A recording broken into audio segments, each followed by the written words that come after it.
Greetings and welcome to the Sports Card Ripping Teacher. We've made it to that time of the week. Again, it's time for our weekly downtown hunt.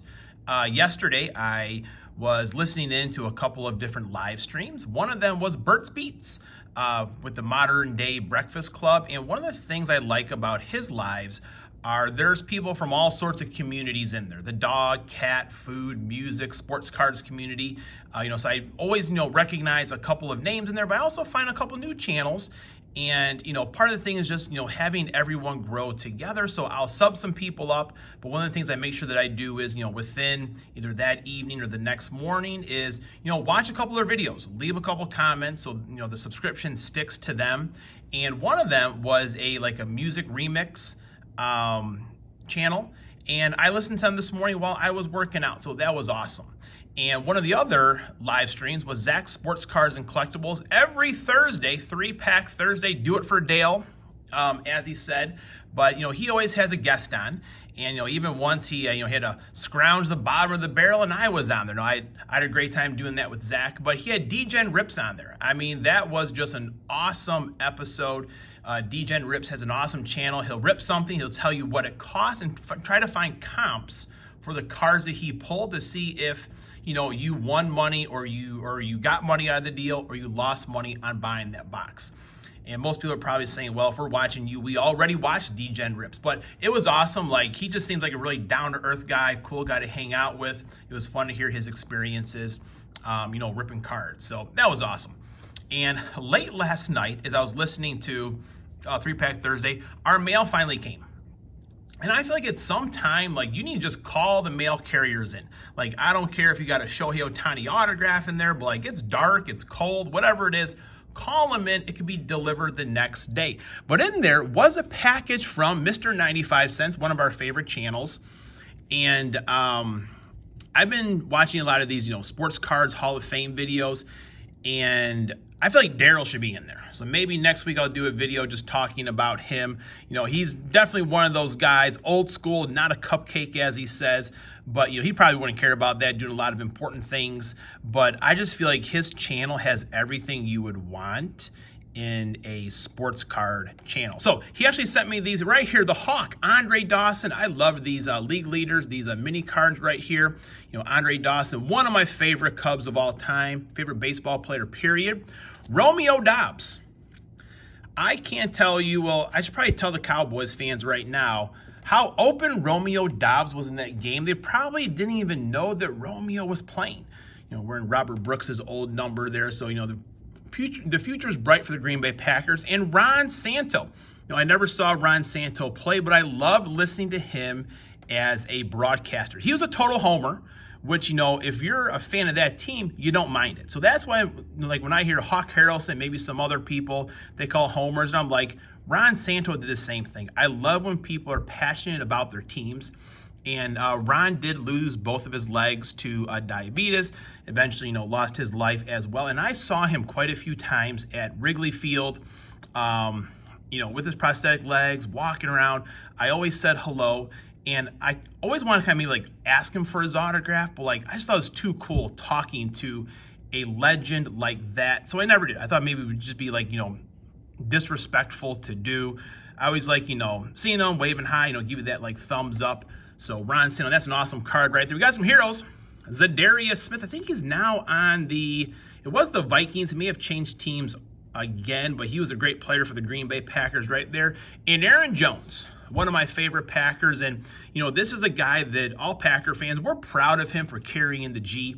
I kind of mentioned it before. There were times during this season having a young team, a guy would make a mistake, have his head down. We've seen Aaron Jones a couple times run over that guy and lift his helmet up, give him a little bit of a pep talk and say, hey, let's go get the next one. That's the kind of person you want on your team. And when I coach either my boys or other kids, that's what we talk about, being a good teammate. That's one of the most important things. If you're a good teammate, we can teach you a lot of the different skills that you need to be successful. And the big hit out of all that bunch is more collectibles. That's right. Earlier this year, I made the Mr. 95 Cents library with these collectibles. And when I was a fourth grade teacher, we had a biography unit, and the students would, research someone, and then they would be that person in a wax museum at the end of the unit. Parents would come in and, they would touch a little button that they had, and the student would stand up and give like a 30-second, maybe minute speech about that person. It was fantastic. Students always looked forward to it. It was one of my highlights. So the Mr. 95-cent library does continue, and a little bit later this year, kind of in between units, I'll do a little mini biography unit with my second graders, and I'll be passing these out for them to use, that's for sure. So let's see, what does Dennis Rodman say? It makes me feel good that I can do something that makes other people happy. Hey, getting all these rebounds, Dennis, that made a lot of people happy, and he was quite the player for the Chicago Bulls, getting rebounds. But one of the things that people don't know about Dennis Rodman is how charitable he was. A lot of times he would go to a Toys R Us, Target, whatever it might be during that time, just buy a bunch of toys and drop them off at the Children's Hospital. So Dennis was crazy, but Dennis had a crazy good heart. All righty, class is in session. Today is January 26th, lesson 103, and it's dedicated to Bob Uecker. That's right, today is Bob Uecker's birthday, and he was a baseball player, but I think he's maybe most well known for being Mr. Belvedere, or being in the show Mr. Belvedere, his role in Major League, Harry Doyle as the announcer. He's also the announcer for the Milwaukee Brewers. And being so close to Milwaukee, we get WTMJ 620. And a lot of times in the evenings, I would just listen to Bob Uecker. And he does like a limited, scheduled broadcasting now for the Brewers. But I just always enjoy listening to him. And the way he was able to paint the game, but also keep you entertained with different stories and everything.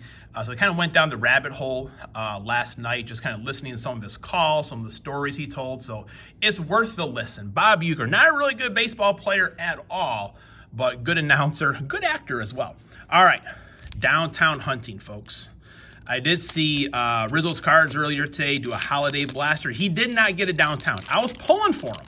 I always say seeing someone do something kind of inspires me. And since he didn't get one, maybe it's my time.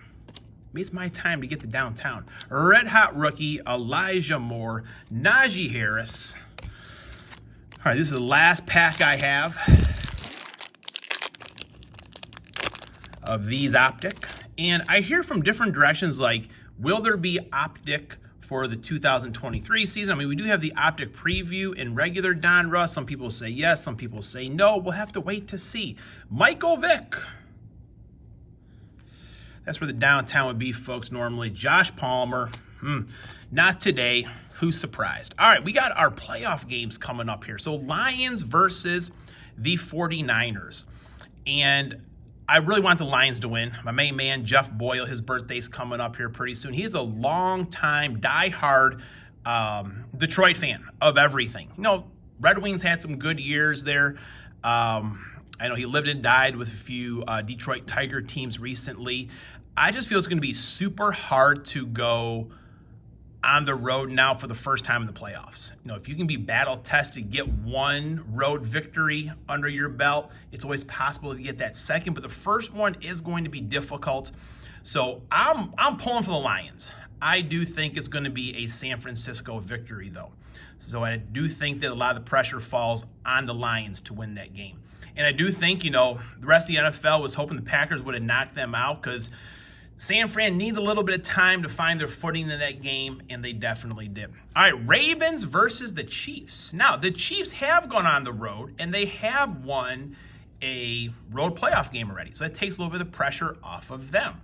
There's still pressure. I mean, it's a big game. It's to go to the Super Bowl. Now, the Ravens, they're in the championship game, and the pressure does lie on them to win this game with Lamar Jackson. I think the last time they went to the Super Bowl, was it Joe Flacco was their quarterback? So I just feel like that Ravens defense is going to be stifling against the Chiefs. They're going to have to maybe find some creative ways to win.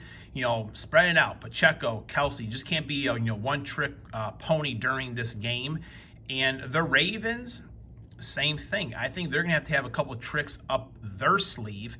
but I do think it's going to be the Kansas City Chiefs that come out on top. I'm calling it Chiefs versus Lions Super Bowl. Chiefs versus Lions Super Bowl. There is no downtown today, folks. I'm sorry. I apologize. Class is dismissed.